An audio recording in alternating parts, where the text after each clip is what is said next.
Today on From the Coming Kingdom, Greg will talk about the song Between Alpha and Omega. It's track number 9 from The Bride, the Journey, and the Union. Here at the wedding supper, the bride and the bridegroom sing together as she realizes she is fulfilling her destiny in her union with him. Welcome to From the Coming Kingdom, messages from the Father's heart.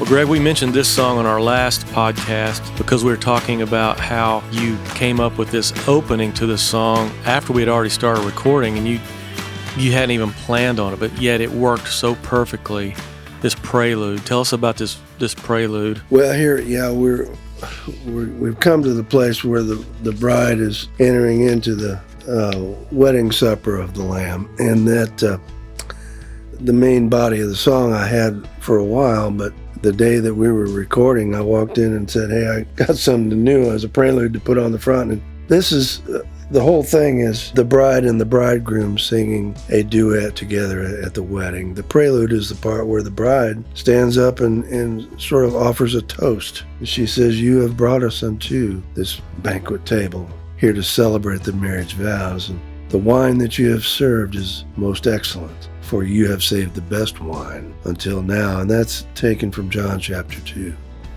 where we saw the wedding at Cana, the very first miracle that Jesus did that I don't think many people talk about a lot. But what I see in that is a picture of what his ministry was to be all about.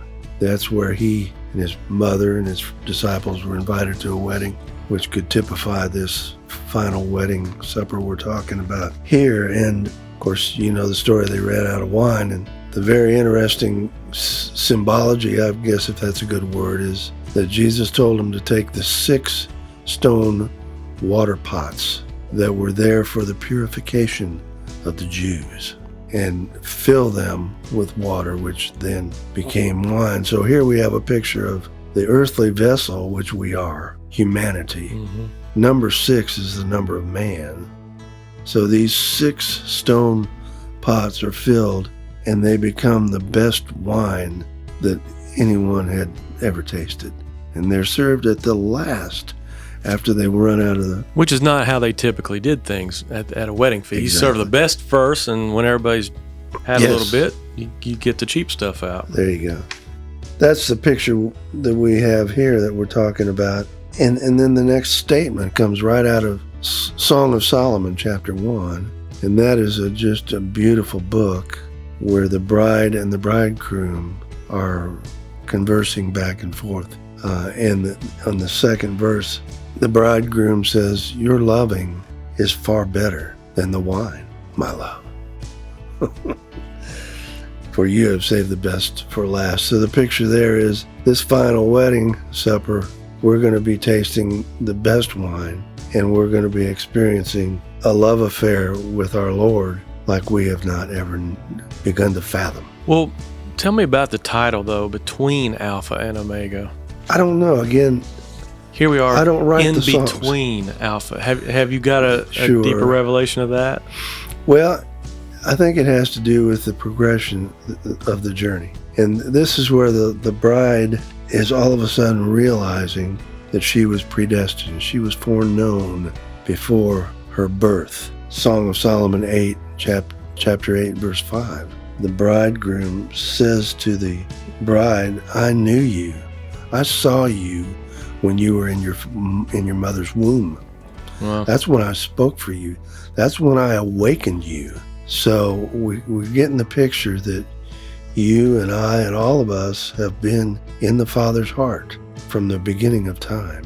And it's just a matter when he speaks to us to awaken us that we step up to the place where we realize we are fulfilling our destiny that has been from the beginning of time. So that's what they're realizing there together when they sing, here we are, in between Alpha and Omega. We're from in between the beginning and the very end, and we're part of what eternity is bringing forth on the face of this earth. Wow.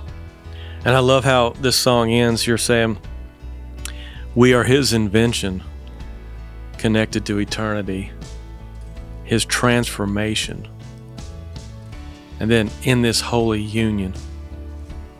Yeah, because that's what has happened. We, on our journey, are being transformed, like Paul talked about.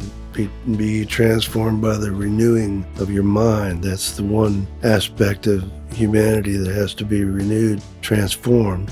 Then it goes like Isaiah talked about in chapter 10, from the spirit to the soul, which is the mind and the will and the emotions. And then it begins to transform the body as well. Jesus talks about that in my favorite parable of all, which is probably the shortest one, which is where he says, well, what then shall we liken this kingdom unto? And he says, it's like leaven, the which a woman took and hid into 3 measures of wheat until the whole was leavened.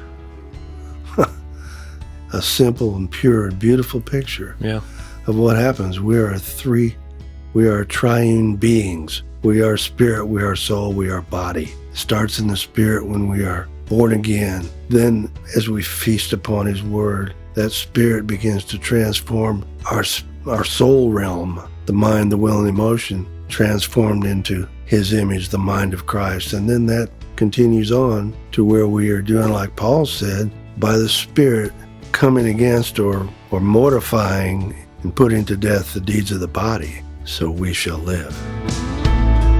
Oh, my bride, now you must learn who you were meant to be, bound to be conformed to my image for all the world to see, justified and glorified for all eternity. And so here we are, in between Alpha and Omega. We're on our way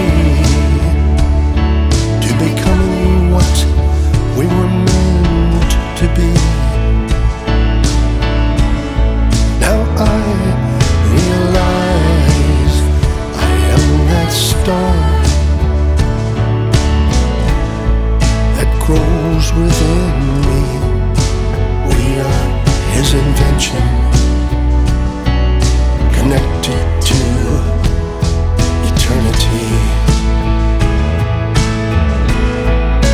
Where he's the transformation, connected to eternity. In this holy union, connected to eternity. Thanks, everyone, for listening to this podcast. Make sure to like and subscribe so you never miss an episode. You can follow Greg on Facebook and YouTube at Greg Johnson and Friends. Check the description box so you can see how you can get your very own copy of Greg Johnson's music.